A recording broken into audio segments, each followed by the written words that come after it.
샘터 가족 여러분 안녕하십니까? 샘터지기 김덕겸 목사입니다. 오늘은 출애굽기 21장 1절부터 11절까지고요. 오늘 본문의 말씀은 노예에 대한 규례입니다. 그 당시는 노예제도가 있었는데요.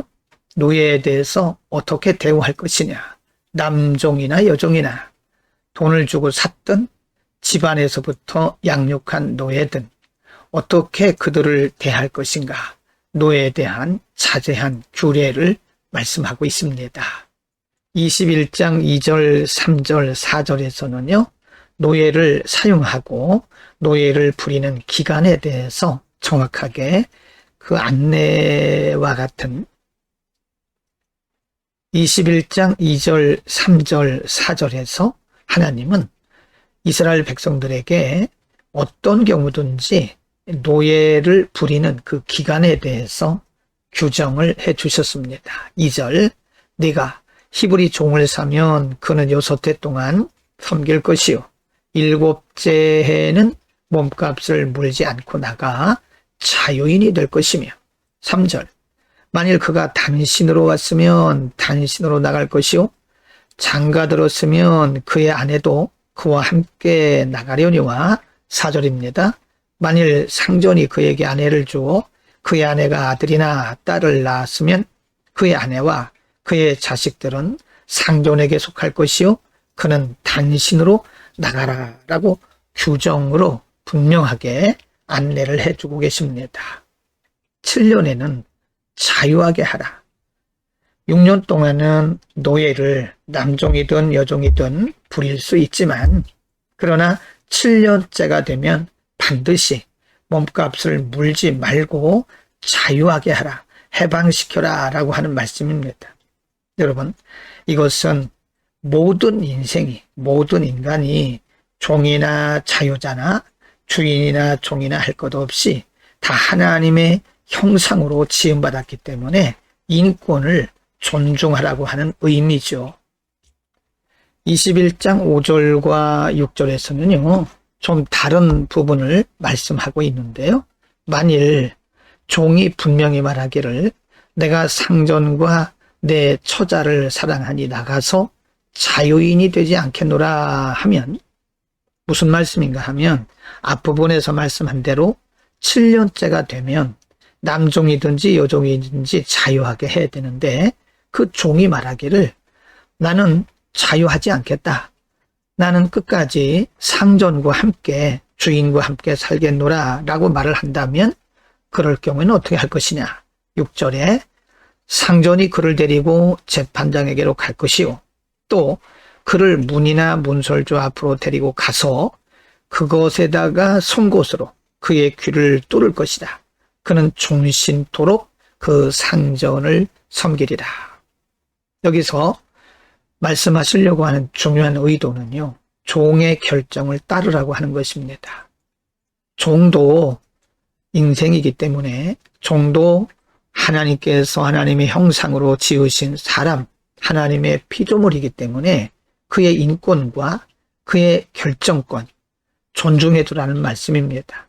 그래서 주인으로부터 자유할 수 있지만 그가 7년이 됐는데도 불구하고 자유하기를 원치 않는다면 반드시 그를 재판장에게로 데려가서 그의 귀에 구멍을 뚫고 그가 원했던, 그가 결정한 것에 대한 증거를 삼으라는 것입니다.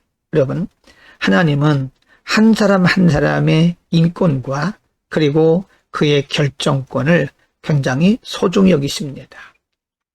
21장 7절부터 11절까지는요. 여종에 대한 규례입니다. 7절, 사람이 자기의 딸을 여종으로 팔았으면 그는 남종같이 나오지 못할지며 8절, 만일 상전이 그를 기뻐하지 아니하여 상관하지 아니하면 그를 속량하게 할 것이나 상전이 그 여자를 속인 것이 되었으니 외국인에게는 팔지 못할 것이요 9절, 만일 그를 자기 아들에게로 주기로 하였으면 그를 딸같이 대우할 것이요 10절입니다. 만일 상전이 다른 여자에게 장가들지라도 그 여자의 음식과 의복과 동침하는 것은 끊지 말 것이요. 11절 그가 이 세 가지를 시행하지 아니하면 여자는 속전을 내지 않고 거저 나가게 할 것이니라. 여종에 대한 규례인데요. 특별히 여종에 대해서는 아주 세밀하게 간섭하시고 세밀하게 규정을 말씀해 주십니다. 그 당시는 노예제도가 있었고 특별히 여종에 대해서는 남종보다 더 낮은 그런 값을 치루었거나 그런 대우를 했다는 거죠.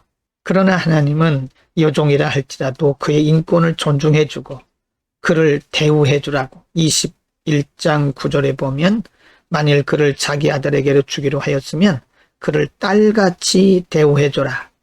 그 인권을 존중해 줘라 라고 하는 말씀입니다. 여러분 오늘 본문 말씀에서는요. 특별히 노예들에 대한 대우, 노예를 어떻게 대할 것인가에 대해서 아주 세밀하게 말씀했는데요. 하나님께서 말씀하시고자 하신 의도는 바로 인권 존중입니다. 남종이든지 여종이든지 상전이든지 모두가 다 하나님의 형상대로 지음받은 존귀한 존재들이기 때문에 남종이든 여종이든 함부로 대해서는 안 된다고 하는 것입니다. 하나님의 말씀하시려고 하는 의도는 인권 존중과 그리고 인간 사랑입니다. 긍휼이죠. 오늘날도 예수 믿고 하나님의 은혜로 영생의 자녀가 된 우리들은요. 하나님의 이 말씀의 의도를 잘 새기고 실천을 해야 됩니다. 하나님은 모든 인생들을 소중하게 여기십니다. 그가 혈통이 무엇이든 사회적 신분이 무엇이든 하나님이 보시는 것은 사람 그 자체입니다. 인권이죠. 여러분 예수를 잘 믿는 사람들, 성령이 충만한 사람들은요. 사람을 사랑합니다. 그리고 다른 사람들을 존중합니다. 다른 사람들을 함부로 하고 다른 사람들을 무시하고 멸시하는 것은 성경의 사상이 아니죠. 하나님이 우리에게 가르쳐 주신 말씀 정신도 아닙니다. 모든 사람들을 하나님께서 창조하신 하나님의 피조물로 여기고 그의 혈통이 무엇이든 그의 신분이 무엇이든 그의 재산 정도가 얼마이든 교육 정도가 얼마이든 우리는 모든 사람들을 사랑하고 존중할 수 있는 마음이 있기를 바랍니다. 기도하겠습니다. 거룩하신 아버지, 오늘 종에 대한 규례를 말씀하심으로써 우리가 믿는 자로서 모든 사람들을 사랑하고 존중해야 될 것을 가르쳐 주셨습니다. 우리를 하나님께서 사랑하시고 긍휼히 여기신 것처럼 우리도 다른 사람들을 사랑하고 긍휼히 여기는 마음을 주옵소서. 예수 그리스도의 이름으로 기도드립니다. 아멘.